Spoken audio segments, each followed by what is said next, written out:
자, 오늘 사무엘하 2장 10절 말씀 보겠습니다. 자, 앞에 성경 시작. 사울의 아들 이스보셋이 이스라엘 왕이 될 때에 나이가 40세이며 2해 동안 왕위에 있습니다. 유다 족속은 다윗을 따르니. 여기 보면 이제 사울과 다윗이 나오는데, 사울 왕은 이미 죽었어요. 사울 왕은 죽었는데 이제 다윗이 이제 왕이 될 차례죠. 그러면 사울하고 다윗하고는 어떤 관계가죠? 왕권을 물려줄 수 있는 관계가 아니죠.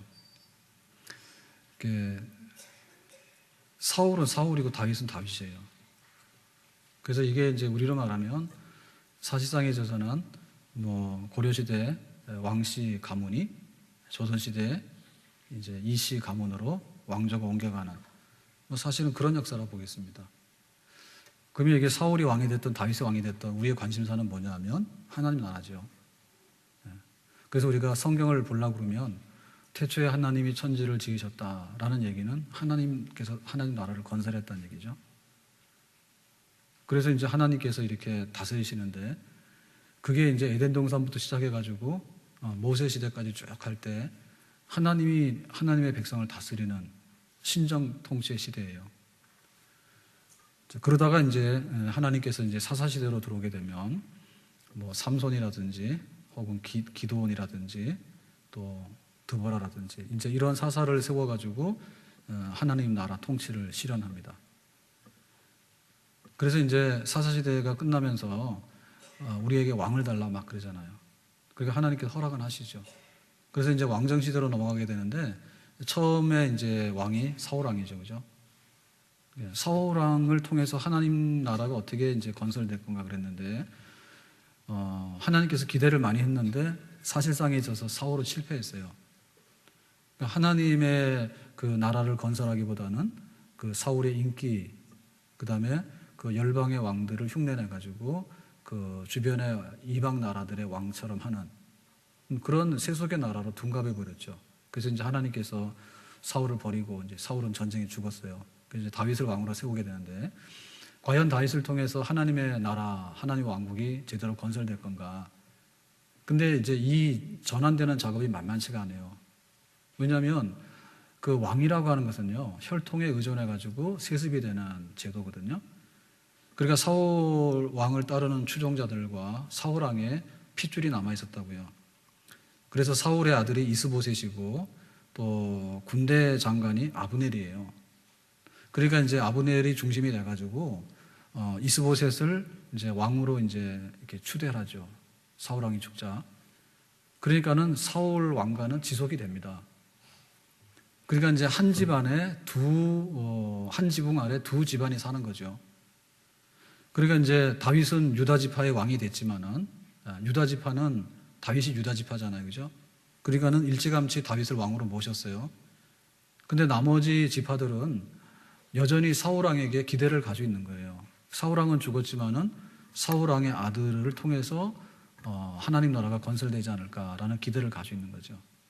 그러니까 이스라엘이라고 하는 한 나라 안에 내분이 나가지고 내전이죠, 내전이 나가지고 사울 왕가하고 다윗하고 다툼이 일어나게 돼서 결국에는 이제 이게 다윗 왕국으로 통일이 되어지고 이제 쭉 가게 되죠. 그래서 오늘 우리가 보는 부분은 그런 부분입니다. 사울은 죽었지만은 사울의 아들과 사울 세력들하고 이제 다윗하고 어떻게 충돌되고 이것이 어떻게 통합돼 가서 다윗의 왕국이 건설되는가, 이제 이런 얘기가 되겠습니다. 그래서 이제 거기 11절에 보니까 이렇게 기록하는데요. 11절 시작. 다윗이 헤브론에서 유다 족속의 왕이 된 날수는 7년 6개월이더라.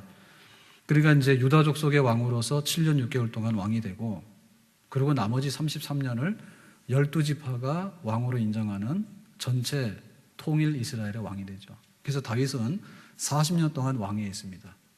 40년 동안 왕위에 있는데 7년 반 동안은 내분 상태에 있어요. 7년 반 동안.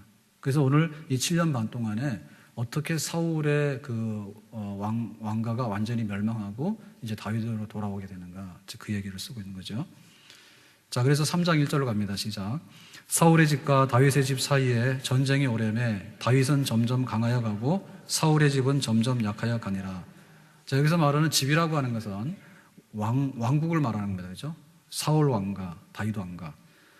이 두 왕 사이에 이제 전쟁이 오래됐다. 그랬는데 결과는 뭡니까? 다윗은 점점 강해가고 사울은 점점 쇠퇴해서 나중에는 이제 패망하게 되는 거죠. 그래서 이제 통일 이스라엘이 되게 되는 겁니다.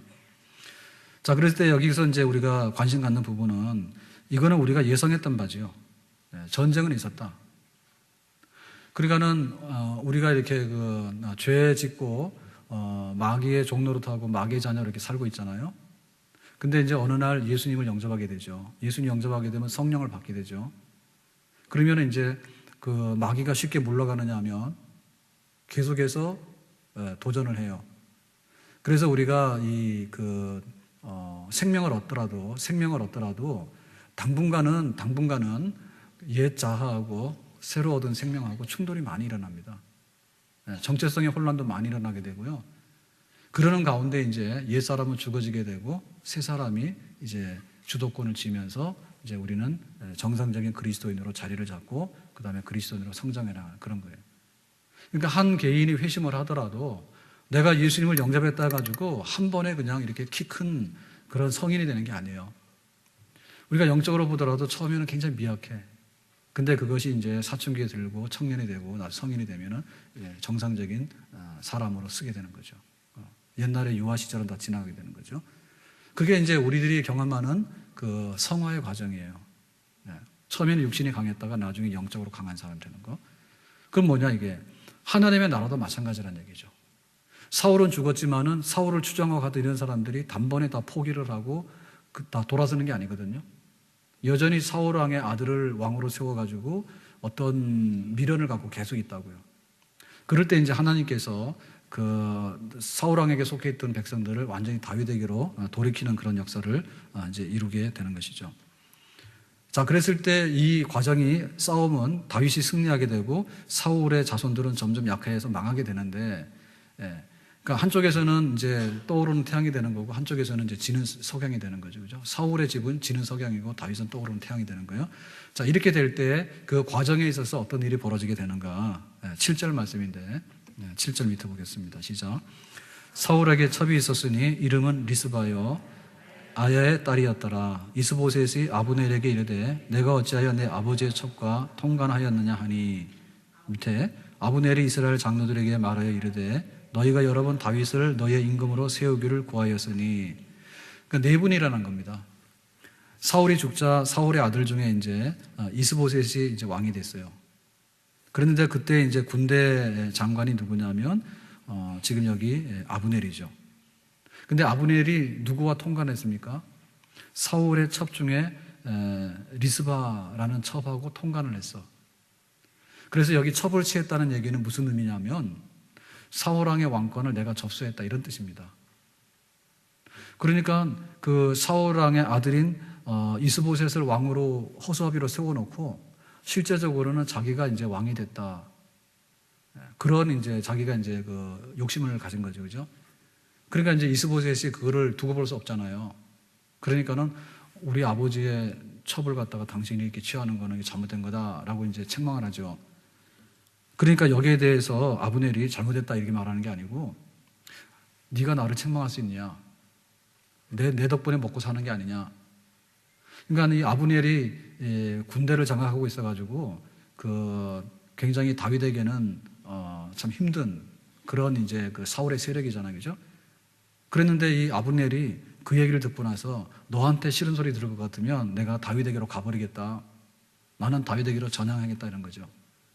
이래가지고 네 분이 일어나게 돼요. 그래서 너한테 싫은 소리 듣느니 차라리 다윗을 섬기겠다 해가지고는 가서 화평을 구합니다. 아브넬이. 그래서 다윗이 아브넬을 받아들여요.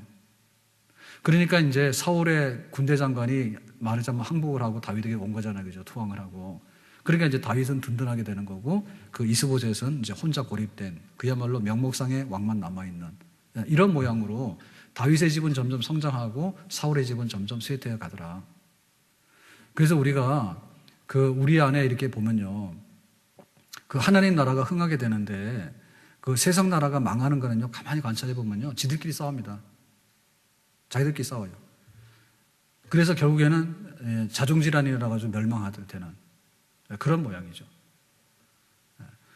압살롬이 다윗을 반역했을 때도 마찬가지예요. 압살롬을 돕는 그런 그 추종자들이 굉장히 많아가지고 다윗이 막 눈물 흘리면서 피신 가잖아요, 그죠? 근데 나중에 그 압살롬이 망하고 다윗이 다시 돌아오잖아요, 그죠? 그럴 때 결정적인 게 뭐냐면 이 모사가 누구냐 할 때 아히도벨이거든요. 근데 그 아히도벨이 반역을 해가지고 단번에 다윗을 추격해서 다윗을 죽여라 그랬어. 그래야지 이게 성공한다 했거든, 쿠데타가. 그랬는데 아히도벨의 그 모략을 따르지 않고 압살롬이 누구 다른 사람 의견 없냐 그랬더니 이제 그 다윗을 편드는 후세가 그러죠. 다윗은 용맹한 군인 장군 출신 아니야. 그러니까 우리가 충분히 군대를 다스려가지고 힘을 모은 다음에 나중에 가서 다윗을 조심스럽게 쳐야지. 지금 성급하게 따라가면 안 된다 했다. 반대 의견을 냈다고. 그랬더니 압살롬이 누구 얘기를 듣습니까? 사실은 아히도벨의 의견을 듣고서요, 단번에 다윗을 치면요, 다윗은 죽을 수밖에 없어요. 근데 이제 천천히 하라 해가지고는 피할 길을 열어주잖아. 그랬더니 압살롬이 그거를 따라. 그러니까 이제 아히도벨이 이 반역은 실패했다. 그래가지고는 자기 고향으로 돌아가 자살하고 맙니다. 그러니까 사실은 그 압살롬의 반역이 실패하는 데는요, 자기들끼리 자중지연이 일어나가지고요, 좌충우돌 하다가 망하는 거예요. 자, 그럼 뭐냐? 우리 교회가 제대로 돼서 하나님 나라로 서가려고 그러면 그런 거 있으면 안 돼요. 예. 집안에서도요, 한 집안이 제대로 되려고 그러면 집안이 평화해야 돼요. 안 되는 집안은 뭐냐? 자기들끼리 싸워. 그게 바로 사울의 왕국의 특징이에요. 세상 나라가 망할 때 그렇게 망하는 거예요. 예. 죄가 죄를 먹고 물고 해가지고 싸워가지고는 결국에 망하는 게 그렇게 됩니다. 그러니까 하나님의 백성들이 거룩하고 의롭잖아요. 그러면 서로 간에 다투고 싸우는 일이 없어. 다윗의 집은 흥왕하는 거지. 그러니까 회개하고 돌아오는 사람들만 받아들이기만 하면 다윗의 집은 든든하게 서가게 되는 그런 역사였죠. 그래서 이제 아브넬이 다윗에게 항복을 하고, 자, 우리도 다 다윗에게 가자 하니까 이스보셋은 고립이 됐잖아요. 자, 그때 이때 틈을 타고서 이스보셋을 죽입니다. 네. 자, 4장 8절의 말씀 보겠습니다. 4장 8절 시작. 헤브론에 이르러 다윗 왕에게 이스보셋의 머리를 들이며 아뢰되 왕의 생명을 해하려 하던 원수 사울의 아들 이스보셋의 머리가 여기 있나이다. 여호와께서 오늘 우리 주 대신 왕의 원수를 사울과 그의 손에 갚으셨나이다 하니. 그러니까 이제 사울의 아들 이스보셋이 아주 고립무원의 상태에 있게 되니까 레갑과 바하나라고 하는 사람이 이스보셋을 죽여가지고 이제 그 머리를 베가지고 다윗에게 왔어요. 그래서 다윗에게 한 자리를 얻는 거죠. 내가 이렇게 이 사울의 아들인 이 원수 같은 이스보셋을 목베에서 왔습니다 라고 자랑을 하니까 다윗이 어떻게 합니까? 그 레갑과 바하나를 쳐 죽이죠. 그러니까 다윗은 한결같았어요. 세상의 왕권에 눈먼 사람이 아니고, 자기가 수단 방법 가리지 않고 왕이 되려고 하는 사람이 아니고, 비록 사울이 자기를 괴롭혔지만 사울이 죽을 때 애가를 불렀잖아요. 그리고 사울의 아들인 이스보셋이 허수아비 왕이 돼가지고 자기하고 싸우는 그런 관계에 있었지만은, 이스보셋이 그렇게 피살당했다는 얘기를 듣고서는 애도하죠.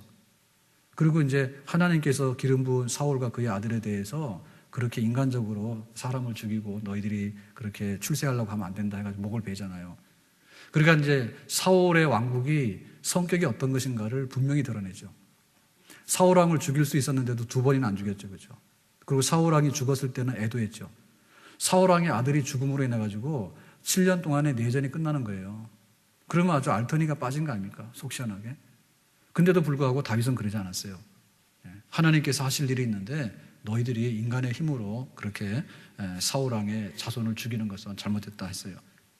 그러니까는 이 교회가 서가고 하나님 나라가 서가는 것은요, 절대 세상적인 방식으로 서가지 않습니다. 그리고 세상적인 방식으로 서간다고 하는 것은요, 언젠가는 무너질 수 있는 겁니다. 내가 이 반석 위에 교회를 세우리니 그랬잖아요. 음부의 권세를 이긴다 했잖아요. 그러니까 사실은 교회 왔을 때 내가 죄를 고백하고 예수 그리스도를 나의 구주로 영접하고서 그렇게 교인이 돼서 한 사람 한 사람 서가는 교회는요, 흔들림이 없어요.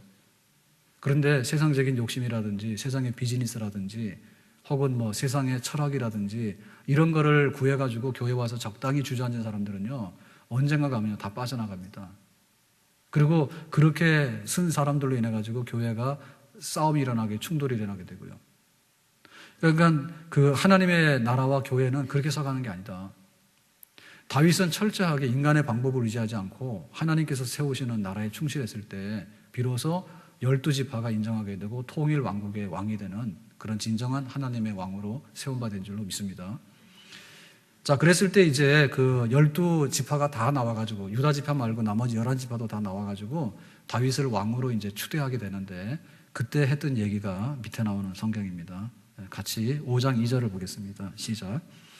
전에 곧 사울이 우리의 왕이 되었을 때에도 이스라엘을 거느려 출입하게 하신 분은 왕이시었고 여호와께서도 왕에게 말씀하시기를 내가 내 백성 이스라엘의 목자가 되며 내가 이스라엘의 주권자가 되리라 하셨나이다 하니라. 자, 이제 이스라엘의 그 장로들 지도자들이 와가지고 그동안 우리가 철없이 사울왕을 따라갔고 또 7년 반 동안이나 내전 상태에 있었는데 사울왕의 아들을 편들었는데 우리 잘못했다. 이제부터 다윗을 왕으로 모시겠다라고 할 때 근거를 몇 가지 됩니다. 첫째는 뭐냐면 이스라엘의 출입을 다 감당하신 분은 왕이었다. 그러니까 다윗은 지금까지 왕은 아니었지만은 실제적으로 이스라엘의 출입, 모든 행사를 실제적으로 담당했던 실제적인 왕 노릇한 사람은 당신이었다. 다윗이었다라고 인정을 하게 되죠. 자, 그 다음에 이제 여호와께서도 왕에게 말씀하시기를 이스라엘의 목자가 된다 했다. 그러니까는 이미 사무엘을 통해 가지고 기름을 부었잖아요, 그죠? 그러니까는 다윗은 하나님의 기름 부으신 왕이라는 것이 쭉 다 퍼져 있었단 말이죠. 하나님도 당신을 왕으로 인정한 것을 우리가 알고 있다. 그러니까 이제 열을 한 지파죠, 그죠? 유다 지파 외에 다른 지파들이 다윗에게 복종을 하면서 우리가 왕으로 모시겠고 우리가 거기에 충성을 다하겠습니다라고 이제 다짐을 하면서 이제 왕으로 추대하는 겁니다. 다윗은 이런 식으로 왕이 됐어요. 그러니까 우리가 하나님 나라를 세워나갈 때 있어서 우리가 어떤 직분을 맡게 되고 우리가 소명을 맡게 될 때 우리의 과정이 여기에 필요하다는 것을 알 수 있어요. 그러니까 이런 건 아니란 말이죠. 어느 날 사무엘이 다윗에게 기름을 붓고 너는 장차 이스라엘 왕이야 그랬더니 다윗이 놀고 먹다가 딱 나타나가지고 나는 기름 부음 받았어. 하나님이 나를 왕으로 세운대. 너희들이 나를 다 왕으로 따라와야 돼. 이렇게 하지 않았다는 얘기죠. 그리고 또 한편에 있어서는 내가 사울왕을 쳐부시고 내가 왕권을 뺐으면 내가 왕이 될 테니까 너희들 다 나한테 따라와 이게 아니란 얘기죠. 하나님께서 왕으로 세운 것을 다윗은 알았어요. 그렇지만은 이스라엘 백성들을 섬기는 왕, 정말로 신앙으로 존경받고 하나님의 나라의 거룩함과 평화와 사랑과 의에 부합한 그런 활동을 오랫동안 했어요. 유다 지파의 왕이 된 지가 7년 반이에요. 그러니까 왕으로 말하면 인턴십을 7년 반 한 거죠. 그리고 그 유다 지파의 왕이 되기 전에는 사울 왕에게 쫓겨다니면서 모진 박해를 통해 가지고 내가 이스라엘의 왕이 될 만한 사람이라는 것을 곳곳에서 증거를 했다고, 삶으로서. 그러니까는 하나님의 부르심과 사람의 부르심이 합치는 곳에 진정한 하나님의 부르심이 있는 거예요. 우리가 교회에서 이제 장로님, 집사님, 권사님 이렇게 세우잖아요. 그럴 때 우리는 이런 오해를 하면 안 됩니다. 하나님이 나를 목사로 세웠다 해가지고 나 혼자 가가지고 내 목사라고 선포하면 안 돼요. 근데 보면 그런 일들이 굉장히 비일비재해요. 예를 들면 교회를 개척하잖아요. 내가 목사다 오라고 그러죠. 그것은 미조직 교회라고 얘기를 하는데요. 정상적인 상태는 아니에요. 조직된 교회로 가려고 그러면은 내가 스스로 목사가 아니고요. 교회가 필요로 해서 목사를 지금 모셔서 담임으로 위임을 하게 되는 거거든요. 그러니까 하나님의 부르심이 있어야 되는데 그거는 사람의 부르심을 통해서 하나님 부르심이 이루어지는 거예요. 그리고 한편에 있어서 우리가 대통령을 뽑을 때 내가 투표했으니까 내가 원하지 않으면 대통령 다 끌어내릴 수 있다 생각하잖아요. 근데 그것도 좀 잘못된 생각이에요. 우리가 사람들이 투표를 하지만은 그것은 51%의 지지가 아니고요. 51%를 지지하게 하신 하나님의 지지다라고 봐야 돼요. 5년 동안에는. 그렇기 때문에 우리가 사람의 부르심이 하나님의 부르심이고 하나님의 부르심이 사람의 부르심이라고 만남이 있어야 된단 말이죠. 그렇게 하나님 나라가 세워지는 거예요. 그러니까 하나님 나라 튼튼해요. 사람이 세운 나라도 아니고 헛개배가 세운 나라도 아니라. 그래서 우리 교회 직분자들 볼 때 장로님, 권사님들이 하나님의 부르심이라고 하는 확실한 소명이 있어야 돼. 하나님 나에게 그런 직을 주셨다. 그게 있는 동시에 또 뭐냐면 교회가 나에게 직분을 맡겼다는 것도 있어야 돼요. 그리고 교회가 나에게 직분을 맡길 때는 근거가 있어야 돼. 다윗이 기름을 부었는데 기름 붓고 나서 실제로 왕이 되는 데는요, 굉장히 많은 핍박의 세월이 있었고요. 그리고 유다 지파의 왕이 돼가지고 7년 반 동안이나 내전 상태가 돼가지고 굉장히 어려운 시절을 겪었어요. 그러고 나서 비로소 이제 만천하에 내가 왕입니다라고 하는 것을 이제 피차간에 인정을 하게 된 것이죠. 그렇기 때문에 우리 그 교회를 보면 굉장히 안전장치가 있다는 거예요. 하나님이 세웠기 때문에 사람들이 흔들 수 없고, 또 사람들의 인정과 지지와 그 위임 속에 우리가 세움받았기 때문에 결코 하나님 우리를 그렇게 외면하지 않는다. 그러니까 하나님 앞에 인정받고 사람 앞에 인정받는 거, 이 면들이 확실하게 들어있을 때 거기에 진정한 하나님 나라가 존재하는 것이죠. 오늘 우리들도 직분을 가지고 섬겨나가는데 그런 생각이 돼요. 하나님 나에게 집사의 직을 주셨다라고 하는 것은 하나님의 거룩한 위임입니다. 아멘? 그거는 남이 준 게 아닙니다. 하나님이 주신 거라 생각해야 돼요. 그리고 하나님이 주신 그 직분이라고 하는 것은요, 우리 교회 성도들이 나한테 위임한 거예요. 그러니까 우리 성도들의 기대와 뜻을 저버리면 안 돼. 성도들은 기도하라고 권사 세워놓고, 성도들은 장로님의 교회를 잘 돌아보라고 장로님 세워놨는데 그 직무 유기하게 되면 그거는 하나님의 부르심이 아니에요. 내가 장로고 내가 권사인데 왜 그러냐, 성도들이 볼 때 아니라고 하면 아닌 거예요. 그래서 다윗은, 그리고 이스라엘 나라라고 하는 것은 그렇게 허공중에 떠 있는 나라도 아니고 사람들의 민심으로 인해서 투표해서 세운 나라도 아니라 하나님과 사람들의 뜻이 부합해서 증명이 됨으로 인해 가지고 세워진 튼튼한 나라, 그것이 바로 다윗이 세운 이스라엘 나라가 되겠습니다. 자, 그랬을 때 이제 그 다윗은 이제 40년 동안 중에서 33년 반은 통일된 지파의 왕이 됐고, 나머지 7년 반은 이제 유다 지파의 왕이 됐잖아요. 자, 그래서 다윗이 왕이 됨으로 인해 가지고 어떤 일이 있었는가? 5장 7절 말씀을 보겠습니다. 밑에 7장 시작. 다윗이 시온 산성을 빼앗았으니 이는 다윗성이더라. 그래서 우리가 이 다윗성을 시온성이라 하고요, 이거를 예루살렘이라 하죠. 그러니까 그 당시에 그 예루살렘이라고 하는 데는 여부스 족속들이 차지하고 있었거든요. 그게 높은 산지예요. 그래서 여부스 족속들을 그 물리치지 못해가지고 항상 미지로 남아있던 땅인데 그 요새를 다윗이 차지하게 돼요. 그래서 그 예루살렘에다가 수도를 삼아가지고 이제 그 하나님의 도성을 건설하게 되는데, 이것이 뭐냐면 다윗이 얼마나 강력했던가, 다윗의 그 힘이 얼마나 강력했던가를 대변해 주는 거고요. 한편에 있어서 이 다윗성 시온성이라고 하는 것은 뭐냐면 우리 성도들이 바라는 이상의 도시예요. 이상의 도시. 그러니까는 우리가 이렇게 교회를 볼 때 그 교회의 존재 자체는 세상에서 둘도 없는 높은 산성입니다. 피난처이기도 하고 적들이 쳐들어올 수 없고 마귀들이 함락시킬 수 없는 그런 튼튼한 나라를 하나님께서 이 교회로 통해서 이곳에 세우신 줄로 믿습니다. 그게 바로 다윗 왕국이거든요. 그러니까 우리가 우리의 그 집이나 우리의 직장이나 우리가 세상에 잠시 머무는 것을 우리가 다윗성으로 생각하면 안 돼. 하나님의 교회가 우리의 피난처고, 하나님의 교회가 우리의 안식할 집이고, 하나님의 교회가 영원한 세상 나라를 망하더라도 망하지 않는 정말 하나님의 집이 이 교회 중심으로 서 있게 되는 줄로 믿습니다. 그래서 이제 다윗은 예루살렘을 수도로 정해가지고 이제 강력한 정복 전쟁을 하고 이스라엘을 반석에 세우는 그런 일을 하게 되죠. 자, 그래서 이제 다윗이 정식 왕이 돼가지고 이제 예루살렘에다가 수도를 정했을 때 제일 먼저 한 그 큰 과업이 있는데요. 그게 뭔가 6장 3절의 얘기입니다. 시작. 그들이 하나님의 궤를 새 수레에 싣고 산에 있는 아비나답의 집에서 나오는데 아비나답의 아들 우사와 아효가 그 새 수레를 모니라. 그들이 낙원의 타작마당에 이르러서는 소들이 뛰므로 우사가 손을 들어 하나님의 궤를 붙들었더니, 그래서 우사가 죽어요. 자, 여기 말하는 그 하나님의 궤가 뭐냐면 언약궤입니다. 지금 언약궤는 어디 있었어요? 아비나답의 집에 있었어요. 그러니까는 이제 우리가 그 사무엘 때를 생각해 보면요, 사무엘이 그 자기가 출생해가지고 엘리 제사장을 섬길 때 그 당시에 그 하나님 앞에 드리던 성소가 어디죠? 바로 실로죠, 실로. 근데 실로에 하나님의 언약궤가 보관되어 있었는데 이제 어느 날 그 실로가 다 퇴락한 겁니다.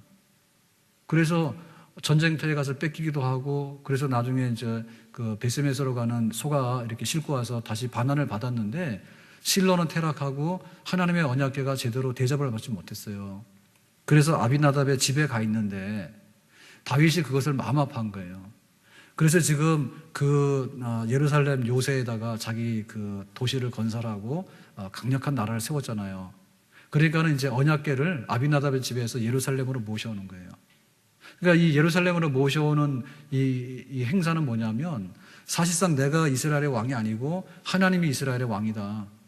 그러니까 예루살렘에 계시는 진정한 통치자는 하나님이다 하는 뜻에서 하나님의 교회, 언약궤를 지금 모셔오는 거예요. 그랬는데 여기서 사건이 나오죠. 그 사건은 우리가 잘 아는 대로 뭐냐면, 이 수레에다가, 소가 끄는 수레에다가 언약궤를 싣고 온 거예요. 이것은 명백하게 잘못된 거죠. 왜냐하면 언약궤라고 하는 것은 거룩한 성물인데, 제사장 중에서도요, 언약궤를 어깨에다 메고서 조심스럽게 다뤄가지고 운반하는 거거든요. 근데 소가 끄는 수레에다가 이거를 싣고 왔으니까 굉장히 빨리는 가져오겠죠. 빨리는 가져올 것이에요. 그렇지만은 소가 와서 그거 뛰니까, 타작마당에서 뛰니까 그거를 우사가 손으로 잡으니까 하나님께서 우사를 즉사하게 했잖아요. 그게 방법이 잘못된 거죠. 예. 그러니까 이건 뭐냐면, 하나님을 이렇게 예루살렘으로 모시자고자 하는 것은 의도는 좋았어요. 근데 그 의도에 맞는 예배를 드려야 되는 거지. 그러니까는 목적은 좋았지만은 그 수단이 잘못됐다. 그래가지고 이제 이 우사가 죽는 참사가 벌어진 거예요. 그래서 이 국가적인 행사가 완전히 비극이 돼버렸어요. 중단돼 버렸어요. 그래서 이 모셔오던 이 언약궤를 오베데돔의 집에다가 잠깐 이렇게 모시게 되죠. 그러는 사이에 오베데돔의 집에서 석 달 동안 있었는데 하나님께서 큰 복을 주셨다. 6장 11절에 같이 보겠습니다. 6장 11절 시작. 여호와의 궤가 가드 사람 오벳에돔의 집에 석 달 있었는데 여호와께서 오벳에돔과 그의 온 집에 복을 주시니라. 그러니까 이걸 보면 하나님을 잘 섬기고 예배드리는데 어느 정도면 복을 받을 징조들이 나타나겠어요? 석 달. 네? 그래, 교회를 왔는데 문을 두드렸어요. 내가 한번 교회를 알고 싶어요. 내가 예수를 믿고 싶어요. 그래서 석 달 동안의 감감소식이면은 약간 희망이 없습니다. 오래 간다고 예수를 잘 믿는 게 아니에요. 우리가 예배를 드리는데요, 예배를 10년 동안 드린다 해서 예배를 잘 드리는 게 아니에요. 석 달만 하나님 잘 모시게 되면 하나님께서 변화돼요. 아마도 이게 봄, 여름, 가을, 겨울이 있으면은 계절이 바뀌면 석 달이지, 그죠? 석 달 동안 계절 바뀌죠. 그러니까 그 정도만 보여주더라도 하나님께서 인정하신다니까. 자, 우리가 여기서 볼 수 있는 건 뭐냐면, 하나님을 섬기는데요, 예배가 잘못될 수 있다는 얘기예요. 너희가 예배를 드릴 때 신령과 진정으로 예배 드리라 했잖아. 신령이 뭐고 진정이 뭡니까? 신령, 영이 있고 진정. 그런데 그 신령이라고 하는 것은 그야말로 영적인 예배를 말하는데, 진정 그럴 때는, 진정이라고 하는 것은 그 우리의 마음을 이렇게 표현하는 감정적인 표현이 아니고요, 진리요, 진리, 알레데이아. 그러니까 하나님이 원하시는 방법으로 하나님에게 맞는 예배를 드리는 거, 그게 있어야 되는데 다윗이 실수한 거예요. 다윗이 마음속에는 열의가 있었다니까요. 오죽했으면 언약궤를 예루살렘으로 모셔와서 나는 가짜 왕이고 여기 진짜 왕입니다, 그걸 하는데, 그래도 그게 잘못되니까 하나님께서 가차없이 치시잖아요. 그래, 우리 예배가 지금 진리에서 떠나서는 안 돼요. 예배가 진리에서 떠나서는 안 되는데, 진리가 뭡니까? 진리가 십자가 복음이잖아요. 내가 곧 길이요 진리요 생명이라 그랬잖아. 그러니까 십자가의 복음이 떠난 예배는요, 하나님께서 안 받으셔. 하나님 말씀이 떠난 예배는요, 진정한 예배가 아니에요. 그래서 우리가 하나님 앞에 섬겨나갈 때 하나님께서 올바르게 연락할 수 있는 진리가 있는 예배가 돼야 되는데, 흥미 위주의 예배가 된다든지 혹은 우리의 사사로운 욕심이 개입되는 예배가 된다든지 하는 것은 하나님께서 가차없이 버리신다. 왜냐하면 하나님을 이용해 먹으려는 거거든요. 하나님을 이용하려고 그러고 비즈니스 하려고 그러고요, 와서 하나님 앞에 흥정하려고 그러고 이런 거 안 맞아요. 하나님 진리야. 십자가의 은혜로 구원받게 된 우리가 거기에 대해서 감격하고 우리는 믿고 하나님 따르겠습니다 라고 하는 그 십자가가 담겨있는 그 진리가 있는 예배가 하나님께서 기다리시고 기뻐하는 예배가 될 줄로 믿습니다. 자, 이래가지고는 이제 석 달 후에 다윗이 소문을 들었는데요. 오베데돔의 집에 하나님 복 주셨다니까 그럴 리가 없는데 우사는 죽었는데 그래서 이제 그동안에 이제 회개하면서 성경을 쫙 찾아봤겠죠. 그랬더니 이거는 제사장이 어깨에다 메고 운반하는 것이지 거룩함 그 짐승이 끌고 가는 게 아니다 알게 됐죠. 자, 그래서 다윗이 이제 두 번째 이제 언약궤를 운반하는 행사를 거행하게 됩니다. 자, 6장 13절입니다. 시작. 여호와의 궤를 맨 사람들이 6걸음을 가매 다윗이 소와 살진 송아지로 제사를 드리고, 그러니까 여기 언약궤를 맨 제사장들이 6걸음을 가니까 하나님 앞에 정중하게 예배를 드리고 이런 방식으로 경건하게 모셨어요. 자, 6장 14절입니다. 시작.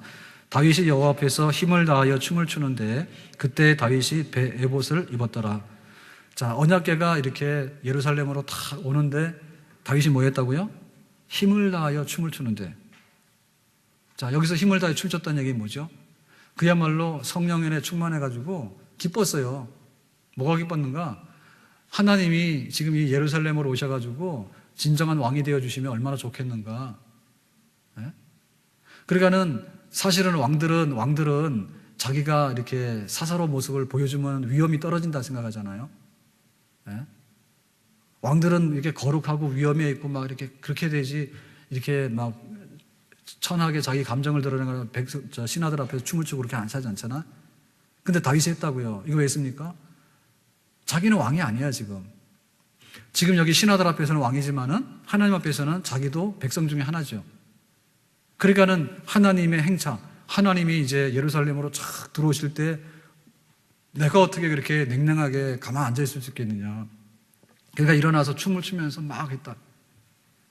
이거 보면요 하나님께서 기뻐하시는 열정이 있었다는 거죠. 근데 앞에서는 보면 소가 끌고 오는 수레를 막 끌고 오다가 진리에서 떠났기 때문에 화를 입었는데 이번에는 이거를 보면서 그 사울의 부인이었던 미갈이 뭐랬냐면 다윗을 비난합니다. 왕도 처신머리가 없이 백성들 앞에서 저렇게 춤추고 야단이야 사람이 경박스러워 이랬다고. 그러니까 하나님께서 미갈을 저주해가지고요 미갈이 자식이 없이 나중에 이 미갈이 다른 남자한테 시집을 가게 되죠. 불쌍한 사람 되고 말았어. 하나님 앞에 저주받아가지고. 자, 밑에 나오는 말씀인데요. 16절 말씀 시작. 여호와의 궤가 다윗성으로 들어올 때에 사울의 딸 미갈이 창으로 내다보다가 다윗 왕이 여호와 앞에서 뛰놀며 춤추는 것을 보고 심중에 거를 없인 여기다. 여기 보면 이제 미갈인데요. 미갈인데 다윗의 부인이에요. 정식 부인이에요. 네, 골리앗을 이기는 자에게 딸을 준다 했잖아요. 사울 왕이. 그 딸이 미갈이에요. 그 정식 부인입니다. 그랬는데 이 미갈이 다윗 왕이 춤추는 걸 보면서 아이고 왕도 철도 없이 저러고 있다고 이러고 했거든요. 그랬더니 하나님께서 그를 저주하셨는데요. 이 미갈에 대해서 설명하기를 뭐라 했습니까? 사울의 딸 이랬다고. 다윗의 부인 미갈이 창으로 내다보다 이렇게 안 썼단 말이에요. 이거 왜 그랬습니까? 이것은 미갈이 어떤 사람인가에 대해서 속성을 드러내는 말이에요. 그러니까 그 아버지 그 딸이야. 사울왕이 어땠습니까? 사울왕이 골리앗을 이기고 딱 올 때 사울은 천천히고 다윗은 만만이라고 그러니까 화가 났잖아. 예? 왜 다윗이 만만이 되지? 골리앗을 이긴 건 다윗이 맞잖아요. 근데 자기가 왕인데 자기한테 기분 나쁘게 한다고 그러죠. 그래가지고 백성들의 인기와 그 눈치에 연연해가지고 결국에는 그러다가 다윗 죽이려 하다가 나중에는 무당한테 가서 밥 먹고 죽었잖아 가서. 그러니까는 사울 하나님의 나라가 아닌 안티 하나님의 나라 바로 그 사울이거든 그죠? 그러니까 그 사울의 그 신앙과 불신앙과 사울의 그 육신적이고 세속적인 거가 딸 속에 다 들어가 있는 거지. 그래서 이게 다윗의 부인이긴 했지만은 생각이 다른 거죠. 우리가 지난 시간에 봤죠.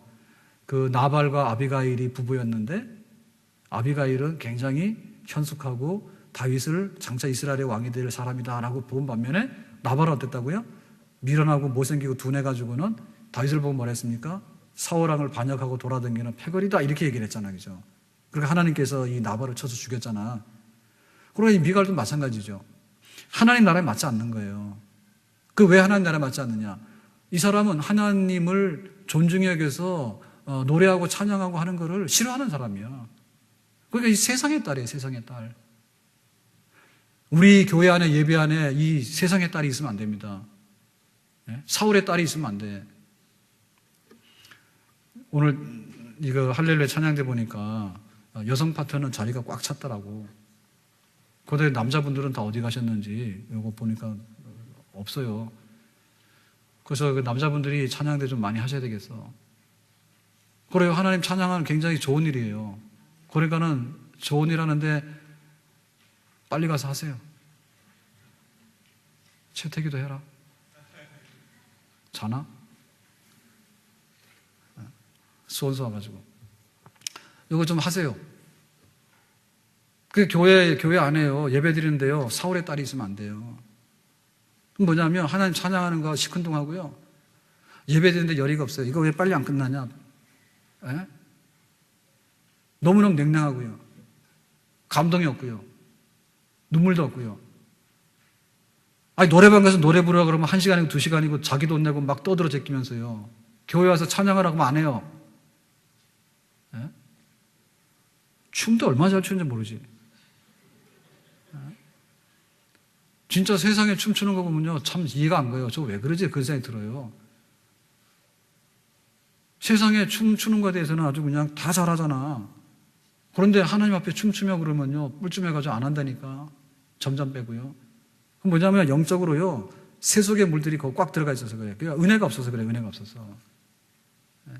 그래서 다윗이 이스라엘의 왕인데 이 다윗 얘기는 하나님의 나라를 얘기하는 거거든요.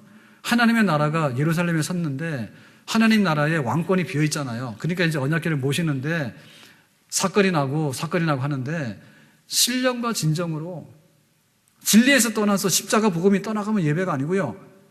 십자가 복음을 바라보고 나온다 하더라도 거기에 그 신령이 없으면 안 돼. 영성이 없으면 안 돼.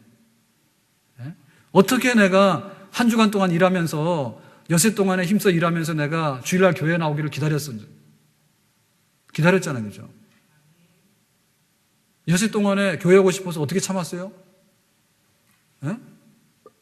엿새 동안에 교회 오고 싶어서 어떻게 참았냐고. 그리고 그 예배 드리는 시간에 하나님을 만나고 내 마음에 있는 것도 다 쏟아붓고 하나님께 찬양 드리고 하는 그거 하고 싶어서 어떻게 참았냐고. 막상 예배 시간에 와서 하라 그러니까 안 하는 거죠. 사람들이 왜 이렇게 광적이냐. 사람들이 왜 이렇게 점잖지 못하게 노래를 부르고 소리를 지르고 그래. 이렇게 하는 거. 그게 바로 미갈의 딸이거든요. 사울의 딸이거든요. 미갈이거든요. 이런 사람들은 예루살렘 못 들어갑니다. 예루살렘 못 들어가. 하나님 나라 백성이 아니야. 그러니까 하나님 싹 솎아내버려요. 그래서 우리가 예배를 귀히 여기고 하나님 집에 거하는 것을 열망해가지고 정말 하나님 모시고 사는 그런 백성이 되어야 될 줄로 믿습니다. 자, 7장 2절로 가서 보겠습니다. 시작. 왕이 선지자 나단에게 이르되 볼지어다 나는 백향목 궁에 살거든 하나님에게는 휘장 가운데 있도다. 다윗이 이제 철들었죠. 그래서 말하기를 내가 예루살렘에 궁궐을 지어서 사는데 가만히 생각해 보니까는 베들레헴의 목동 출신입니다. 그리고 형님들도 쫙 있는데 막둥이 8번째 아들인데 어떻게 내가 이렇게 이스라엘의 왕이 되니까 기가 막힌 거예요. 그리고 막 사울왕에게 핍박받아가지고 죽을 뻔했는데 이게 살아가지고는 예루살렘에 와서 왕이 딱 되고 나니까 너무 감격한 거예요. 그래서 하나님 미안합니다. 하나님의 언약궤를 예루살렘에다 모셨지만은 성전이 없잖아요. 성전이. 하나님의 집이 없잖아요. 그래서 내가 하나님의 집을 내가 지어서 하나님께 드리고 싶습니다. 이랬어. 이게 바로 다윗이거든요. 그러니까 다윗은 적어도 은혜 받은 거에 대해서요. 하나님 앞에 모든 걸 쏟아보려고 했던 사람이에요. 근데 이제 우리가 놀라게 되는 것은 다윗이 기특한 것보다도 다윗의 이런 마음을 읽으시고 하나님께서 다윗에게 주신 축복이 더 기특해요. 더 귀해요. 자, 밑에 있는 말씀 9절입니다. 시작. 내가 가는 모든 곳에서 내가 너와 함께 있어 내 모든 원수를 내 앞에서 멸하였은즉 땅에서 위대한 자들의 이름같이 내 이름을 위대하게 만들어 주리라. 자, 지금 하나님께서 굉장히 기뻐하셨죠. 나를 저기 아비나답의 집에 이렇게 혼자 있는데 예루살렘에 이 도성으로 와가지고 딱 언약궤를 모신 것에도 고마운데 이것도 부족하니까 성전 하나님의 집을 딱 지어서 드리겠다 하니까 하나님께서 흡족하셨잖아. 그럴 때 주신 축복이 뭐냐면 첫 번째 뭐냐면 다윗 너는 원수를 이기는 사람으로서 위대한 사람이 되고 네 이름이 높아지게 되고 위대하게 될 것이다. 하나님께서 그걸 약속해 주셨어. 자, 두 번째 복이 뭡니까? 13절 시작. 그는 내 이름을 위하여 집을 건축할 것이요 나는 그의 나라 왕들을 영원히 경고하게 하리라. 여기 집이라고 하는 것은 왕권을 말하거든요. 다윗 네가 나에게 집을 지으려고 그래? 그러면 내가 너를 위해서 집을 지어주겠다. 그런데 다윗의 집이라고 하는 것은 다윗의 왕관대요. 다윗의 왕국인데 다윗의 자손 대대로 멸망하지 않고 영원히 지속되는 그런 왕권을 너에게 주겠다 했죠. 앞에 있는 사울은 어땠습니까? 사울은 왕 됐는데 자기 아들 이스보셋이 피살당해가지고 끝나버렸어요. 근데 다윗의 자손들은 끊어지지 않고 나중에 보면 포로로 잡혀갔다 오잖아요. 근데 실제적으로 예수 그리스도는 누구라 했습니까? 다윗의 후손이라 했죠. 그러니까 예수님께서 이 땅에 오셔서 하나님의 왕국을 영원히 건설하잖아요, 십자가로. 그러니까는 그 다윗의 자손들이 끊어지지 아니하고 나중에는 그리스도가 와서 하나님의 왕국을 완전하게 실현시키는 그런 복을 너의 혈통을 통해 주겠다 했잖아요. 얼마나 큰 복입니까? 자, 16절의 말씀인데요. 다 같이. 내 집과 내 나라가 내 앞에서 영원히 보존되고 내 왕위가 영원히 경고하리라 하셨다 하라. 아멘. 그래, 우리는 하나님 앞에 10개를 내놓고 뭐 하나라도 이렇게 받아갈까라는 그런 생각을 버리셔야 돼. 아브라함이 독자 이삭을 자기가 나이 100살 때 얻은 독자 이삭을 모리아 산의 제단에다 번제물로 바쳐요. 그럴 때 하나님께서 그래, 아브라함 너 참 귀하네. 내가 그거 받을게 하고 싹 받았습니까? 안 했잖아요. 네가 네 독자라도 아끼는 것을 보니까 나를 경외하는 줄 진짜 알겠다. 그러니까 너에게, 아브라함에게 그 하나님께서 약속하신 그 모든 그 이름이 창대케 되고 민족을 이루고 그런 복을 내가 분명히 나한테 주겠다 했잖아요. 그죠?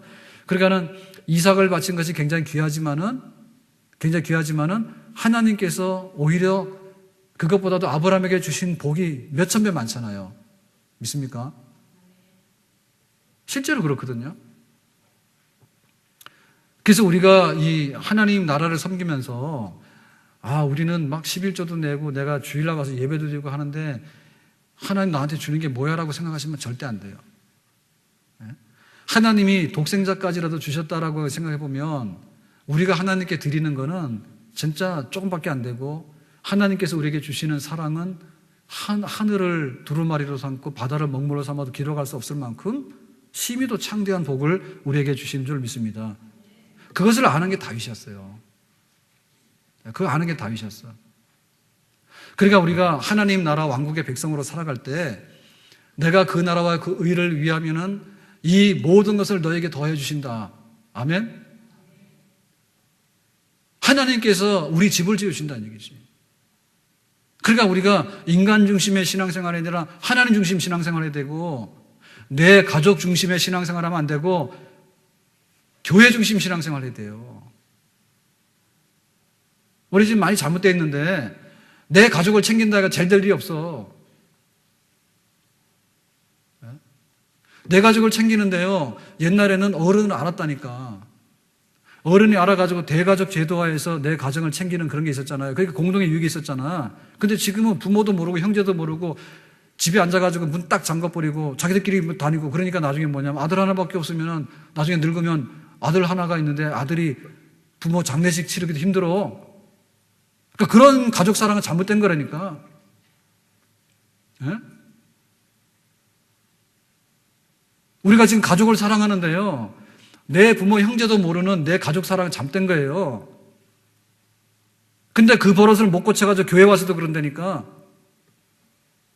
록펠러 그랬잖아요. 어머니가 너 이렇게 해라 그럴 때 목사님은 뭐라고요? 하나님 다음으로 섬기라고. 그거 목사님 잘나서 그런 게 아니에요. 네?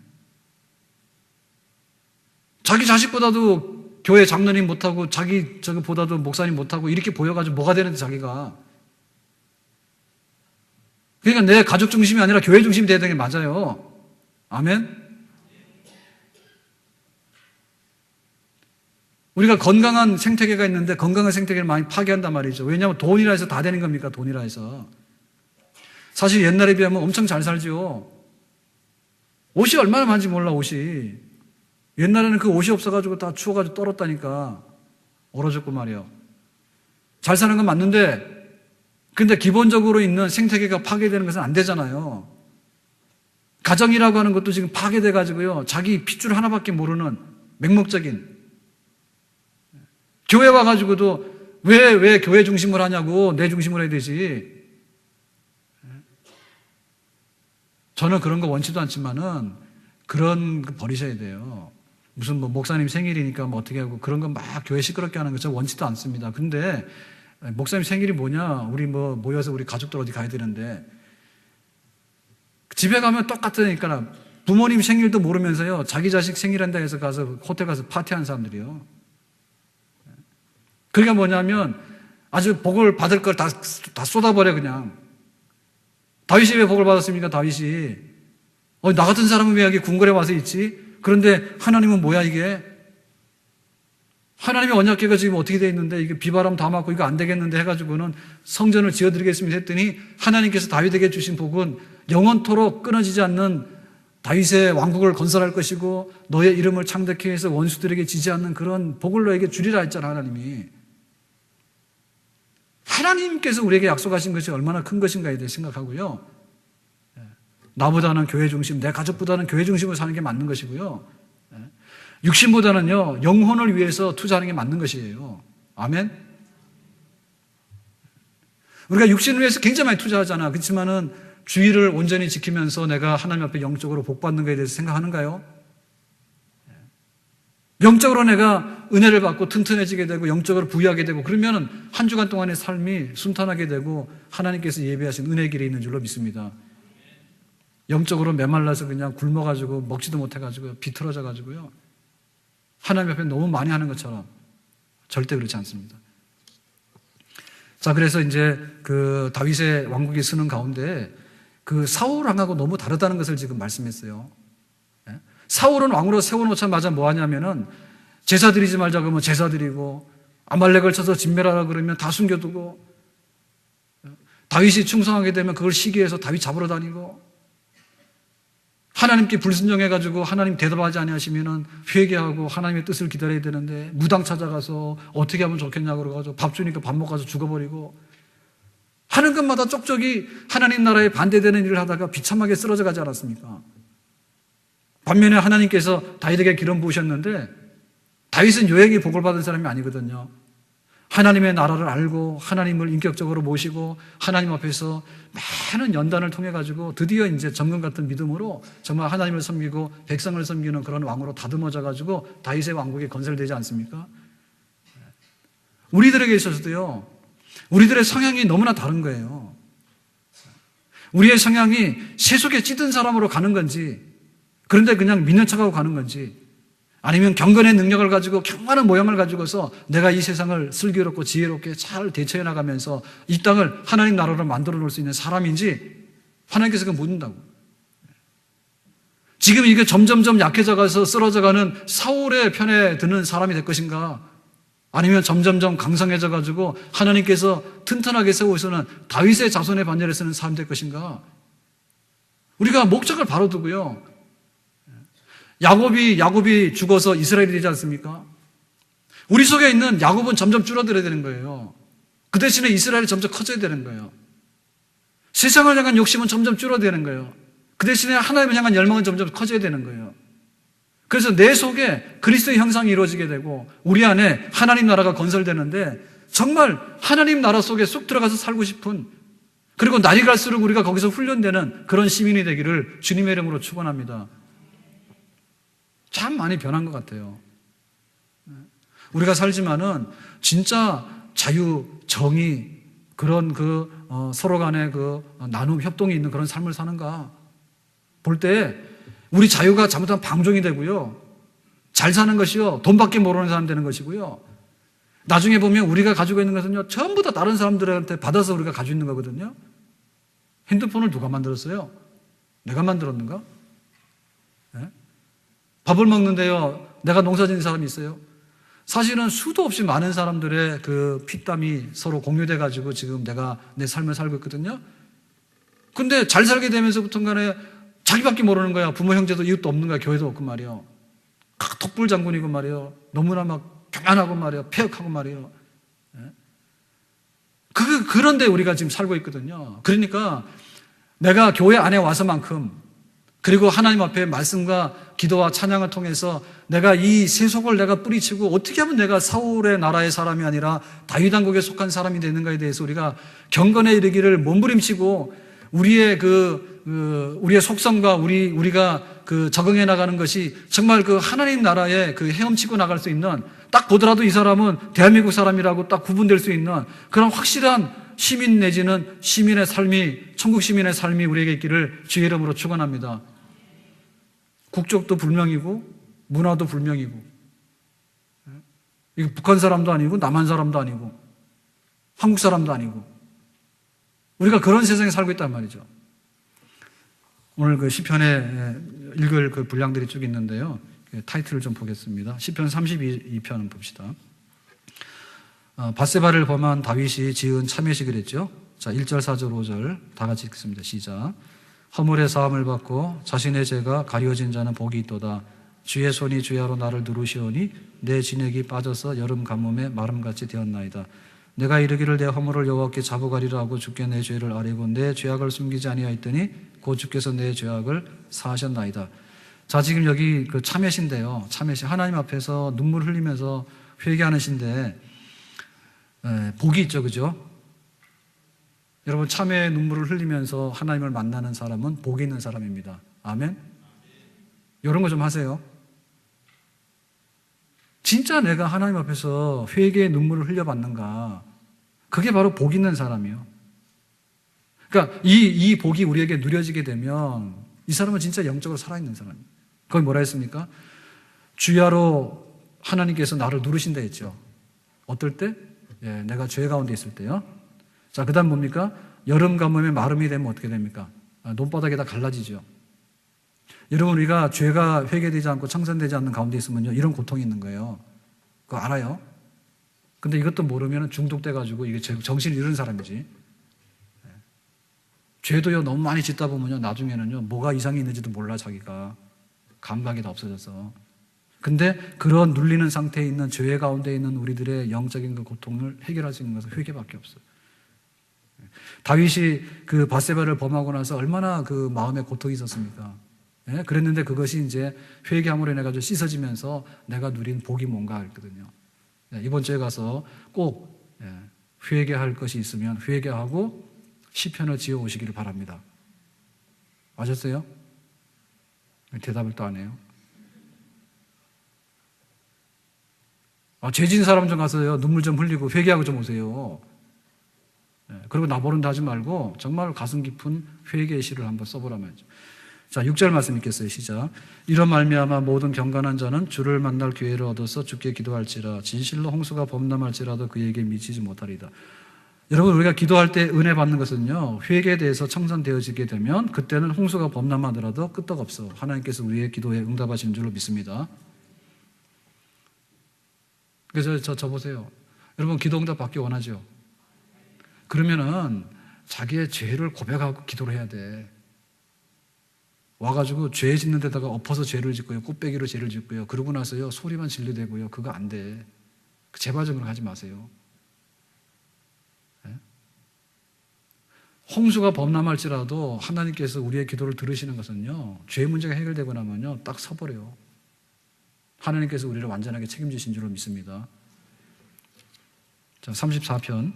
다윗이 아비멜렉 앞에서 미친 사람처럼 하다가 쫓겨나서 구원받고 지은 시입니다. 그죠? 6절, 8절, 9절, 10절, 19절, 20절 쭉 읽겠습니다. 시작. 이 공고한 자가 부르짖으며 여호와께서 들으시고 그의 모든 환난에서 구원하셨도다. 너희는 여호와의 선하심을 맛보아할지어다. 그에게 피하는 자는 복이 있도다. 너희 성도들아 여호와를 경외하라. 그를 경외하는 자에게는 부족함이 없도다. 젊은 사자는 궁핍하여 주릴지라도 여호와를 찾는 자는 모든 좋은 것에 부족함이 없으리로다. 의인은 고난이 많으나 여호와께서 그의 모든 고난에서 건지시는도다. 그의 모든 뼈를 보호하시며 그 중에서 하나도 꺾이지 아니하도다. 여러분, 그 미친 척 하게 될 때는 오직 답답했으면은 궁여지책으로 미친 척 하겠어요, 그죠? 자, 그랬는데 침을 흘리면서 어그적거리면서 뭐 글을 쓰면서 발작을 하면서 막 이랬는데 그게 지금 통했어요, 안 통했어요? 통했죠. 예? 지금 그 아기스 왕한테 망명 갔는데 자기를 숨겼는데 신하들이 알아보고 이거 다윗이다 그랬잖아요. 그러니까 이제 다윗은 이제 죽은 거 아닙니까, 거기서. 자기가 탄로났으니까. 그랬을 때 이제 자기가 임기응변으로 나오기 위해서 이제 미친 사람 신용을 했잖아. 근데 만약에 이 미치광이를 미치광이답게 죽여라 그랬으면 다윗은 죽는 거 아니에요. 얼마나 비참해. 죽을 때도 미치광이 신용하다가 들켜서 죽으니까. 근데 딱 살아났잖아요. 야, 이 미친 사람은 바깥으로 내쫓아내서 살아났잖아. 그랬을 때 여호와의 선하심이 얼마나 맛이 있었을까? 여러분 이런 은혜 받아봤어요? 네, 은혜 받았는데 은혜가 참 맛있다 이런 거 봤어요? 자, 하나님께서 이렇게 하실 때요, 우리가 그 상황이 안 좋으면 안 좋을 때 받는 은혜가 진짜 달콤해요. 아멘? 그러니까 요 감기 걸려가지고 낫는 사람은요 와서 이럽니다. 푹 쉬었으니까 나왔어 이러고 와요. 근데 이렇게 큰 수술하고 오는 사람은 그래도 하나님 은혜로 왔습니다 이러고 와요. 표정이 달라. 바로 선하심이에요. 하나님께서 우리에게 은혜 주시는데 그 선하심은 맛을 봐야 되는데요, 이 맛을 모르는 사람 예수 못 믿는다. 그러니까 왜 지금 그 교회들이 뭐 교회가 어렵고 교인들이 줄어들고 교인들이 헌신 아니 할 때 요거 하나님의 선하심을 맛을 못 봐서 그래. 그럼 옛날 사람들은 뭐냐? 옛날 사람은 맛을 봤죠. 차이가 그거예요. 하나님이 기가 막히는 그런 자리에서 우리를 건져내시는데, 그 하나님 은혜가 너무 기가 막혀요. 그러니까는 아무리 환란이 오고 아무리 세상에 유혹이 많고 그러다도 하나님이 선하시는데 그 맛봤기 때문에 그걸로 가는 거예요. 근데 그게 안 되는 경우 같은 뭐냐면 이렇게 저렇게 다 넘어지고 떨어지는 거죠. 그래서 말할 때 그랬어요. 젊은 사자가 줄일지라도. 여러분, 젊은 사자는 절대 줄일 수가 없습니다. 다 잡아먹습니다. 자기가 왕이기 때문에. 그런데 하나님을 찾는 사람은 젊은 사자보다도 더 굶주릴 이유가 없다. 완벽하게 하나님께서 우리에게 선을 베푸시는 그런 은혜를 우리에게 주시는 줄로 믿습니다. 아멘. 여러분, 은혜를 사모하는 자리에 들어갈 수 있기를 주의 이름으로 축원합니다. 제가 새벽이고 이렇게 보면요, 지금 좀 걱정돼요. 여러분, 나와서 기도를 아무리 많이 해도 많이 하는 게 아닙니다. 우리가 하나님 앞에 눈물 쏟아 기도하잖아요. 예? 그런데 그 눈물을 다 갖다 병에다 담으면요, 한 병이 안 돼. 하나님께 기도하면서 쏟은 눈물이 한 병이 됐습니까? 무슨 드라마보다 감동받아가지고 눈물을 2병을 쏟아. 근데 어떻게 하나님께 하소연하는 눈물은 한 병이 안 나와. 한 방울도 안 나와. 여러분, 사람들한테 가서요, 아쉬운 소리 해봐야 소용이 없어요. 예? 그 사람들한테 아쉬운 소리 해봐야 소용이 없어. 근데 하나님 앞에 우리가 눈물 뿌리고 하나님 앞에 부르짖는 것은 하나님의 선하심으로 반드시 우리 품 안으로 돌아오는 줄로 믿습니다. 젊은 사자는 굶을 수가 있어. 그렇지만 하나님을 찾는 사람은 절대로 굶주리는 법이 없다. 그 자손들이 걸식하는 법이 없다 했는데 하나님의 선하심이 우리 가운데 임할 수 있기를 주의 이름으로 축원합니다. 자, 시간이 없어서 넘겨서 보겠습니다. 시편 36편입니다. 자, 5절과 6절, 7절 다 같이 보겠습니다. 36편 시작. 여호와여, 주의 인자하심이 하늘에 있고 주의 진실하심이 공중에 사무쳤으며 주의 의는 하나님의 산들과 같고 주의 심판은 큰 바다와 같으니이다. 여호와여, 주는 사람과 짐승을 구하여 주시나이다. 하나님이여, 주의 인자하심이 어찌 그리 보배로운지요 사람들이 주의 날개 그늘 아래에 피하나이다. 지금 여기 그 시편에 하나님을 찬양하는데 하늘을 딱 보고 나서 찬양하는데 이거였어요. 인자하심이 하늘에 있고 진실하심이 공중에 사무쳤다. 여러분, 우리는 하늘을 하루에 몇 번 봅니까? 한 번도 안 보죠. 왜? 사는 게 바빠서. 전부 다 스마트폰 보느라고요. 목이 다 구부러졌어요, 지금. 이렇게. 네? 아마 나중에 하나님 가면 그럴 거예요. 야, 너는 뭐 봤냐 그러면, 예, 저는 스마트폰 열심히 내려다봤습니다. 스마트폰 이렇게 올려다보지 못하잖아. 근데 올려다볼 때도 있어요. 예, 어젯밤에도 자려고 그러다가 야구는 형편이 져가지고 참 기가 막힌데, 예, 오래간만에 박지성이 나와서 축구를 하더라고요, 어제. 예, 거기 뭐 이름도 QPR 이상한 데 가가지고 후보 됐잖아요, 갑자기. 미움받아가지고. 근데 어제는 또 그 멤버로 출전을 했어요. 선발 출전했어요, 박지성이. 예, 그래가지고 막 열심히 뛰어다니는데, 보니까 열심히 뛰어다니는 거 보니까 생존의 위협을 느낀 것 같아. 예, 거기 가가지고 망신당해가지고 주장하다 주장 뺏기고 선발도 못 나가고 막 게임도 못 나가고 그러고 있다가 한번 나가라 그러니까 막 이리 뛰고 저리 뛰고 하더라고. 예, 그래서 그거 이제 12시부터 해가지고요. 늦게 끝나서 저 끝에는 못 봤는데, 이제 침대에 누워가지고요. 저희 집사람 자잖아요. 그러면 이제 누워서 이제 이렇게 몰래. 그래서 들킬 것 같으면 이불 속에다 넣고서 이렇게 박지성이 뛰어다니는 거야. 근데 그런 경우에는 이렇게 좀 쳐다볼지 몰라도 탁 내려다보는데 그걸 이거 복을 못 받아. 그러니까 핸드폰 시대가 복 받는 시대가 아닌 것 같아. 근데 이 시편의 기자는 딱 보면은 이렇게 하늘을 봤다고. 근데 하늘을 보는 사람들은 되게 순하거나요, 되게 좋은 사람들입니다. 하루에도 하늘을 몇 번씩 보는 사람들은 별로 악한 사람이 없는 것 같아. 주로 쓰레기통을 뒤지거나 남의 주머니를 털나거나 남들이 어떻게 뭐 화장하고 옷 입고 다니는가 이런 거 보는 사람들은요 다 삐뚤어져가지고 잘못된 길로 가. 그런데 하늘을 보는 사람은 되게 순한 사람이에요. 근데 하늘을 보면서 하늘이네 이러면 볼 게 없어요. 그래서 뭘 보느냐면 하늘에 하나님의 인자하심을 봐. 하늘에 하나님의 인자하심이 써있대. 봤어요? 그리고 거기에 하나님의 진실하심이 써있대. 하나님은 진실하시고 하나님은 불쌍히 여기시고 인자하심으로 돌보시는 게 하늘에 써있대. 그 얘기 뭡니까? 결국엔 자기 마음이 그렇다는 얘기지. 내 마음속에 와 계시는 하나님을 보니까 하나님은 다 인자하신 분이고 하나님은 진실하신 분이다. 그게 보이는 거예요. 이거 정상입니다. 신자가 됐는데요, 네가 믿는 하나님 누구냐 했더니 하나님이 어디 있대 안 보여 막 이럽니다. 확 찔러가지고 하나님 어디 있다 그러니까 나 그래도 하나님 10년 믿어서 막 이러는데 10년 믿었으면 하나님 누구냐 말 좀 해봐라. 하늘을 딱 보면 하늘에 해가 떠 있고 하늘에 구름이 떠 있잖아요. 하늘이 푸르지 않습니까? 하늘이 다 인자고 주의 진실하심과 인자하심이에요. 아멘? 그러니까 눈 뜨고 보니까 다 하나님이 천지죠. 하나님 천지. 그러니까 이 시편 기자가 지금 상태가 얼마나 좋은 상태예요. 은혜가 있는 상태잖아. 그랬는데 보니까 산을 볼 때 뭐였습니까? 하나님의 의가 보였죠. 산을 보니까 하나님의 의예요. 하나님의 의. 하나님은 의로우신 분이라 불의가 붙지 못해. 그 다음 뭐예요? 바다를 보니까 뭐였어요? 바다를 보니까 심판이에요. 그죠? 바다는 파도 쳐서 뒤집어지면 다 죽습니다. 그러니까 무서운 바다예요. 그러니까는 하나님의 심판이 딱 생각나는 거예요. 그러니까 우리가 볼 수 있는 것이 뭐냐면 큰 사물이 산과 바다와 하늘이에요. 하나님은 의로우신 분이고 하나님은 심판하시는 분이고 하나님은 인자하신 분이고 하나님은 진실하신 분이고 다시 말하면 하나님의 성품 그 자체가 이 시편 기자의 마음속을 다 사로잡고 있는 거. 그게 신자의 상태입니다. 아멘? 예배드리고 나가면요 흔적도 없이 사라지는 거예요. 하나님이 어디 있냐 그래. 하나님 이러신 분이라. 그럴 때 하나님 품 안에 있는 내가 얼마나 복이 있는가.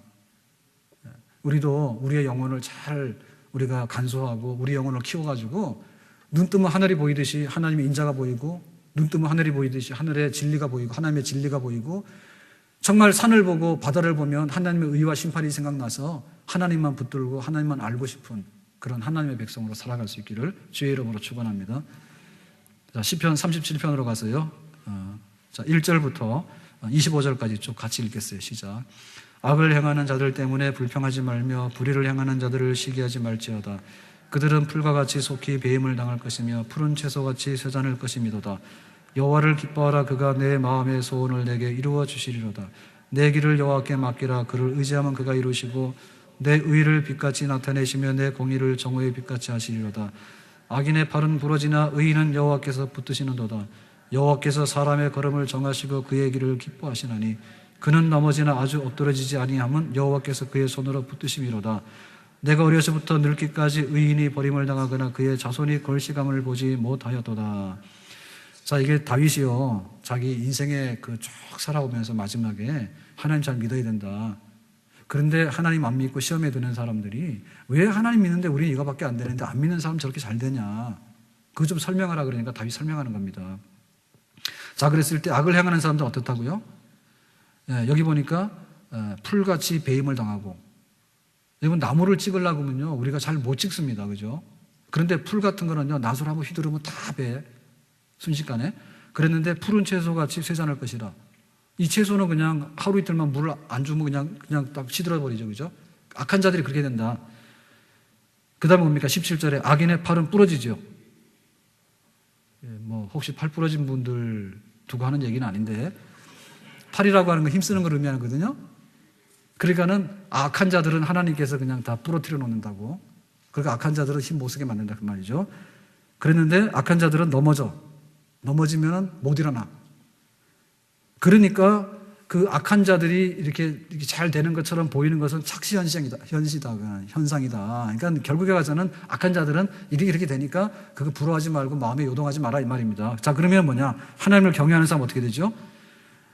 마음의 소원을 이루어주신대. 그리고 우리의 그 의를 그 정오의 빛같이 해가 막 제일 그 아주 바로 그 밝을 때가 뭐냐면 정오, 해가 중천에 딱 떴을 때 그때 그 빛으로 비추듯이 하나님께서 우리의 의에 대해서 반드시 그 보답하시고 상 주신다. 그랬는데 의인은 넘어지는 어떻게 한다고요? 하나님이 붙들어 주신대. 그러니까 넘어지긴 넘어지는데 일어나는 거죠, 그죠? 악한 자는 꼬꾸라져서 못 일어나게 돼요. 그래서 25절에 말하길 뭐라 했습니까? 의인은 버림당하거나 자손이 걸식하는 게 없다. 그게 결국에 뭡니까? 하나님을 섬길 때 우리가 뚝심이 좀 있어야 돼요. 네, 오전에도 그 말씀드렸지만은 좀 뚝심이 있어야 되는데 어떻게 그게 눈에 보는 것만 가지고서 이렇게 하나님을 가볍게 여기는가? 예? 우리 믿는 사람들이 뭔가 손해보는 것 같고 이등심인 것 같고 뭔가 좀 나고자 되는 것 같고 그런 게 아닙니다. 결국에는 이 땅에서도 번영하게 되지만은 우리의 진정한 상급은 하나님 나라에서 우리에게 찾아오는 줄로 믿습니다. 예? 하나님 나라에 들어가서 그때서 우리가 비로소 그 빛을 발하게 되는 거예요. 그러니까 좀 마음이 좀 흔들리거나 요동하지 마라. 그러니까 신앙생활은 결정하게 돼서 작정하게 되면 무조건 고입니다, 앞으로. 아멘? 왜 앞으로 못 가는가 하면 뭐가 잘 안 되는데요. 근데 왜 남들은 더 잘 되는데 그때 못 가는 거예요. 무시해라 말이죠. 절대로 하나님은 잘못되지 않다. 의인의 자손이 번영하고 번성하고 앞으로 갈 수 있도록 해주시겠다. 자, 마지막 절 시편 40편 보고 오늘 마치겠어요. 자, 1절과 2절입니다. 시작. 내가 여호와를 기다리고 기다렸더니 귀를 기울이사 나의 부르짖음을 들으셨도다. 나를 기가 막힐 웅덩이와 수렁에서 끌어올리시고 내 발을 반석에 두사 내 걸음을 견고하게 하셨도다. 뭐 또 있습니까? 4절까지 읽었어요. 자, 시작 4절. 여호와를 의지하고 교만한 자와 거짓에 치우치는 자를 돌아보지 아니하는 자는 복이 있도다. 자, 그랬을 때 그 다윗의 고백 중에 내가 어려웠을 때 하나님께서 어떻게 나를 건져내셨는가에 대한 그런 그 고백을 하면서 그랬어요. 기가 막힐 웅덩이와 수렁에서 끌어올리시고. 혹시 이런 데 빠져본 적 있습니까? 뭐 하수구에 빠져본 적 있어요? 그 잘못 빠지면 못 나옵니다. 땅 밑에 하수구들이 다 있잖아요. 근데 이런 데 함부로 들어가면 못 나와요. 절대 이런 데 들어가지 마세요. 근데 여기 기가 막힌 웅덩이 그랬는데요. 진짜 옛날에는 이런 게 많았어요. 농사 짓고 하는데 보면 그 웅덩이 있잖아요. 그죠? 그런데 한번 빠지면 못 나와요. 그리고 허우적거리면 더 들어가죠. 그죠? 수렁에 더 들어가죠. 그거 어떻게 건져내는가? 근데 하나님께서는 그런 데서도 건져내신대. 다윗의 그 생애를 볼 것 같으면요. 아까 말했잖아요. 그죠? 미친 척해서 살아난 적도 있었고요. 그 다음에 또 뭐가 있어요? 그 아들 압살롬한테 반역을 당하죠. 반역을 당해도 너무 괴로운 일인데 아들한테 반역을 당하잖아요. 근데 아들이 압살롬이 뭐였어요? 살인자입니다. 이복 형을 죽인 살인자인데 이거를 처형을 안 하고 놔뒀더니 아버지를 쫓아내잖아. 그래가지고 아버지 후궁들을 범하잖아요. 그죠? 후궁을 범한다는 얘기는 자기 왕권을 가시하는 거예요. 백주에 궁궐에서 백성들이 보는 앞에서. 다윗도 험악한 일을 많이 당했어. 그리고 그 시글락에 있을 때는 시글락에 불타고 처자식이 잡혀가가지고 아주 그냥 그 자기 부하들한테 돌에 맞아 죽을 뻔하고요. 그러니까 다윗도 수도 없이 그런 그 수렁에 빠지는 일을 경험했다고. 근데 뭐냐? 우리하고 다른 게 뭐냐면 내가 여호와를 기다리고 부르짖었더니 하나님께서 나를 그런 데서 건져내 올리시더라. 내 힘으로 빠져나올 수 없거든요. 수렁에 빠지게 되면 건져 올리십니다. 바로 그것이 경건한 사람 다윗이 살았던 인생의 비결이에요. 그러니까 우리가 여기서 볼 것은요. 부르짖음이 나에게 있는가 말입니다. 절대로 우리가 하나님 앞에서 살아가면서요. 기도 생활이 없는 하나님과의 관계는 있을 수가 없어요. 기도 생활이 없는 하나님과의 관계는 있을 수가 없어. 그러니까 그럭저럭은 우리가 좀 견딜지 모르지만은 진짜 은혜 받는 생활, 기가 막힌 웅덩이에서 건져내는 생활은요. 기도 응답 없이는 없는 줄로 믿습니다. 하나님 우리를 건져내시는 분인데 하나님께 부르짖음 없는 자를 어떻게 건져내는가 하나님이. 그리고 이 부르짖음에 있어서요 꼭 있어야 되는 게 뭐냐면 여호와를 기다리고 기다렸더니예요. 정말 앙망하는 것이에요. 하나님을 정말 기다리는 그런 그 기다림의 미학. 그걸 통해서 마침내 하나님께서 우리에게 구원의 손을 내미시는 그런 역사가 있더라. 그렇기 때문에 우리가 교만하지도 말 것이고 거짓에 치우지도 말 것이고 정말 하나님 중심으로 기도하면서 무릎으로 살아가게 될 때 주님께서 주신 은혜가 있는데 우리 성도들은 여기 은혜에 동참해야 될 줄로 믿습니다. 그냥 우리가 모양만 성도들이 아니거든요. 우리가 그냥 종교인의 생활이라고 하는 것은요, 할 수가 없어요. 할 수가 없어요. 마치겠는데요. 저희 큰아이가 목요일 날 논산 가서 4주 기초 군사 훈련을 받습니다. 근데 어떻게 집에서요 준비를 많이 하는지요. 나는 40년 군대 가는 줄 알아요 지금.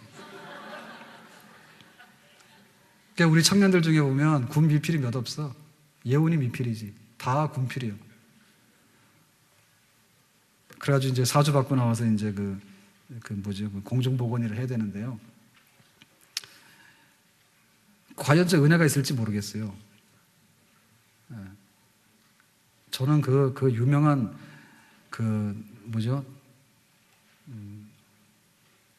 제가 한 게 뭡니까 그거? 단기사병입니다. 단기사병. 단기사병인데 자꾸 방이라 그러는데 단기로 우리는 현역을 갔다 온 거죠. 단기로. 지금 그 공익하고 하는데 공익은 지금 그 현역인가 봐요. 사주하고 끝난 거 아니에요. 군인 아니잖아 거기는. 근데 우리는 끝까지 군인인데 단기사병. 그때 김일성이가 그 단기사병들 도시락 무서워서 못 남았다는 거예요. 근데 생각해 보면 이제 그 하나님께서 그 은혜 주시는데요. 보면 제가 몇 번 말씀드렸잖아요, 그죠? 제가 훈련하는데 그 학교 선배라고 그래서 어떻게 그 사람이 수백 명인데 만났는데요. 그 훈련 받으러 다니면서 내무반이 모자라가지고 집에서 훈련 받으러 다니라 하는 사람들이 있거든요. 근데 거기에 제가 걸린 거예요. 그래가지고 우리 집이 얼마나 먼데요. 용산구 한남동에서 저 수색의 화전인가 거기를 다니니까 그거 새벽마다 나와서 그걸 가야 되잖아요. 끝나면. 그래서 그게 왔다 갔다 하는 것도 힘들어. 그런데 그 첫날 갔다가 니들은 집에 갔다가 새벽에 와라 이렇게 해서 가는데 버스 한 정거장인가 타고 나오는데 거기서 제가 옆에 사람하고 인사를 했는데 그 학교 선배더라고. 나이가 저보다 더 많은. 그래가지고 그 집 자가용으로 저는 그 화전에 그 훈련을 새벽마다 다녔어요. 새벽에 가가지고 퇴근하는 거 있죠, 그죠? 그리고 아침에도 기사가 와서 태워다 주고요, 새벽에도. 그리고 끝나고 나면 딱 기다려요. 거기서 이제 그 훈련소 앞에서 그거 하면 혼나니까. 그래서 이제 버스 한 정거장을 타고 딱 내리면 거기 기사가 대기하고 있는 거예요. 그래서 저는, 제가 볼 때 그 훈련병 하면서 이렇게 집에서 출퇴근하는 자가용으로 한 사람은 없는 것 같아. 우리밖에. 우리라는 게 둘이지. 그 집 주인하고 나는 옆에서 끼어가지고. 근데 그래가지고 했어요. 그런데 보면 저는 그래도 기도를 했겠죠. 그죠? 그러니까 하나님께서 또 그런 기회를 주셨는데 저희 아들은 보니까요. 4주 봤는데요. 지금요 온갖 거 다 해놨어요. 네? 준비한다고. 그래서 지금도 빠뜨려가지고 그러는데 내가 볼 때 은혜가 있는지 모르겠어. 근데 우리가 하나님 믿고 이렇게 성도들이 신앙생활 하는데 그거는 진짜 은혜 분량이에요. 어떻게 하나님이 기가 막힐 웅덩이에서 건져냈는가가 없으면 어떻게 신앙생활 하냐고. 그건 못 한다니까. 그러니까 우리가 그런 은혜를 사모하셔야 돼. 그건 모르는 거예요. 하나님께서 은혜를 주시는 데는요, 우리가 어떻게 되는지 모릅니다. 그렇지만 하나님께서 반드시 필요한 때는 우리에게 손을 내밀어서 그 웅덩이에서 건져내시는 그런 역사를 우리에게 나타내 주신 줄 믿습니다. 여러분 좀 욕심이 안 납니까? 예? 예훈이 미안하긴 한데 우리 장로님 아들도요, 예, 죽다 살아났어요. 예? 서울교대 가는데요, 마지막 날까지 딱 기다려가지고요, 예, 문 닫고 들어가는데 네가 문 닫았니? 네 앞에서 문 닫았니? 네 뒤에. 이거는 은혜니까 욕하는 거 아니에요? 284명이에요, 장로님. 284명이에요, 이번에. 맞나?